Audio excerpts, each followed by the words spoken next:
هنعمل مع بعض بوريك الجبنة. يلا مع بعض نقول المقادير. كيلو دقيق، مية دافية للعجن، معلقة كبيرة بيكنج باودر، 3 معالق لبن بودرة، رشة ملح، علبتين زبادي، ربع كوباية زيت، معلقة كبيرة خميرة فورية، معلقة كبيرة سكر، ومعلقة كبيرة خل. نجيب المية الدافية نحط فيها الخميرة والسكر ونقلبهم كويس قوي ونسيبهم يتفاعلوا مع بعض. تمام. وبعدها نحط رشة الملح على الدقيق، الزيت، لبن بودرة، وكده الخميرة فارت معانا يبقى ناجحة وزي الفل. نحطها على الدقيق. خطوة الخميرة ان احنا بنسيبها على جنب ان هي تتفاعل مع السكر والمية الدافية، دي مهمة قوي. ما نجيبش الخميرة وهي جافة كده ونحطها على الدقيق، عشان لو مش شغالة ما تبوظليش باقي المكونات. لو هي كويسة وصلاحيتها كويسة بتبان معايا في الفوران بتاعها، لو ما اشتغلتش مش هتفور.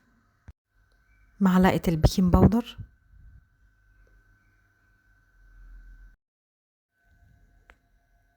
وبعدها معلقة الخل،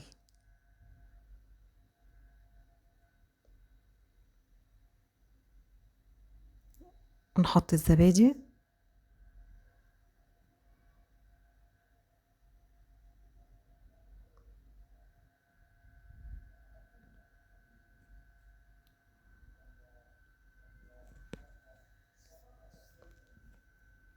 نخلط كله مع بعضه حلو قوي.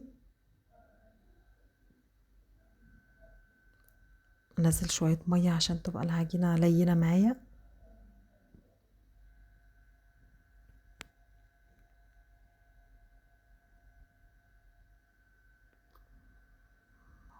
واقلب كويس واحدة واحدة.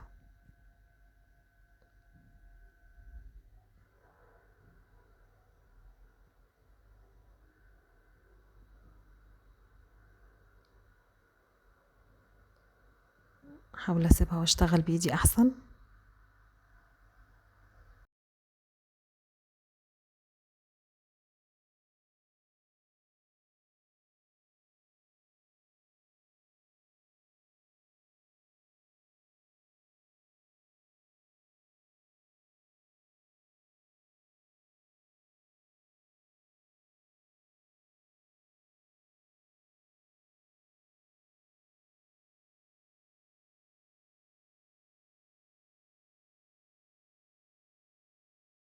وبكده العجينة اتجمعت معايا وبقت زي الفل. عجينة طرية مش بتلزق خالص. احاول اجمعهم مع بعض.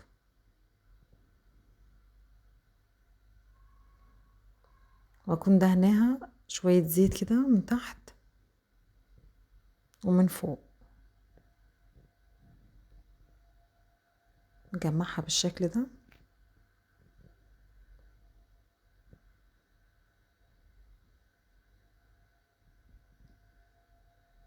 احاول اغطيها بالبلاستيك بفوطة واسيبها ان هي تختمر شوية.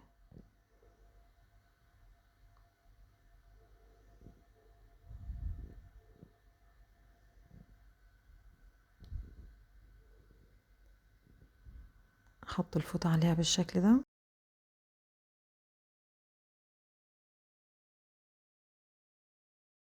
ربع ساعة بالظبط واسيبها، هي هتضاعف حجمها وتبقى بالشكل ده. بصوا ما شاء الله.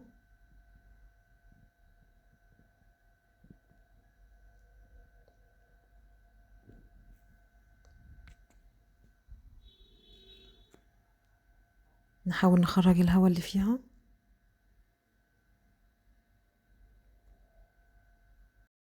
هرش شوية دقيق في الأرضية وواحدة واحدة، وأخد قطع صغيرة من البوريك من العجينة نفسها. أدهن إيدي الأول شوية زيت صغيرين وواحدة واحدة.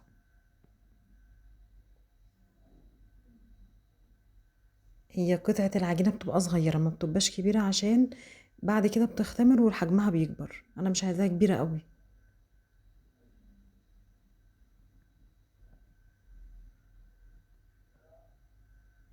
كل ما احس ان ايدي لزقت اخد شوية زيت صغيرين واحاول ان انا اقطع بعدها عشان تبقى سهلة في القطع معايا. تمام، لحد ما اخلص الكمية كلها بالشكل ده.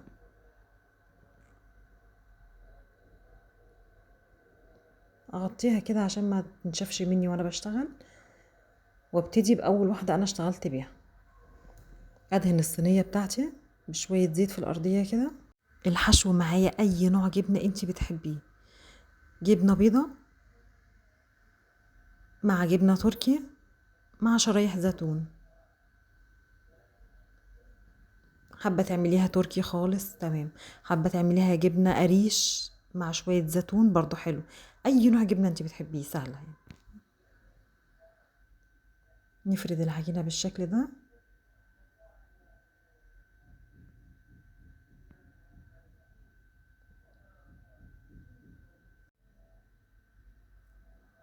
احاول اوزع الجبنة في النص، ما بطلعش عن الحرف خالص عشان وانا اقفل كويس قوي.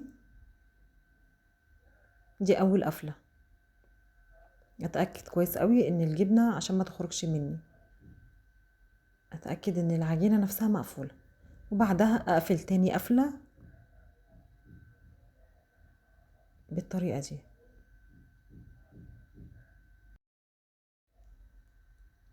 حاول نقفلها كويس قوي.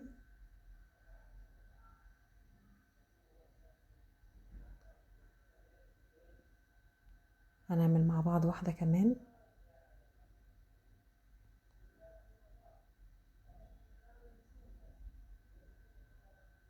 نفردها بالشكل ده.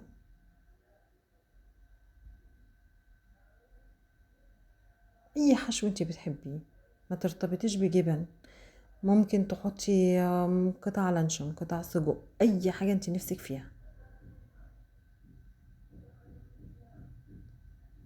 هي معجنات وانت وذوقك، بس هي بالجبنة بتبقى مش وحشة، حلو. نحاول نقفلها كده.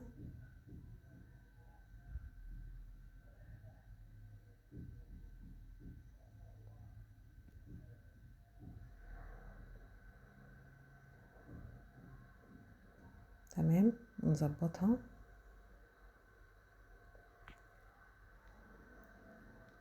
ونجيب الصينية ونحاول نرص عليها واحدة واحدة، بس نبعدهم عن بعض عشان لما هيختمروا ويدخلوا الفرن بيتضاعف حجمهم، مش عايزاهم يبقوا ملزقين شوية.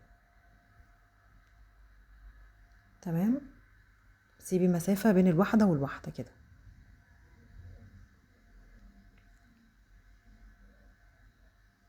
هعمل باقي الكمية وارجع لكم. تمام، نعمل دهان لوش العجينة. هنجيب بيضة ونفصل البياض عن الصفار، انا بحتاج الصفار بس. بفصل واحدة واحدة.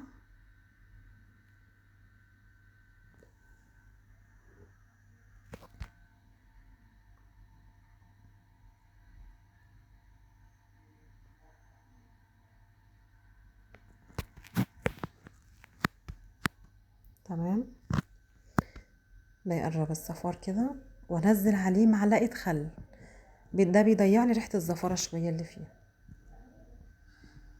حابة تعملي بالصفار، حابة تعملي نسكافيه ولبن، مفيش مشكلة. دي هي دي.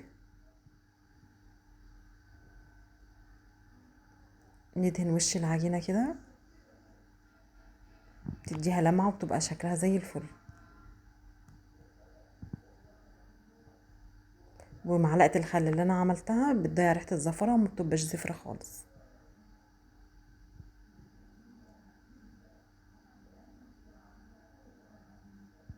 الناس اللي ما بتحبش البيض تحط زي ما قلنا النسكافيه. نرش سمسم من على الوش وحبة البركة.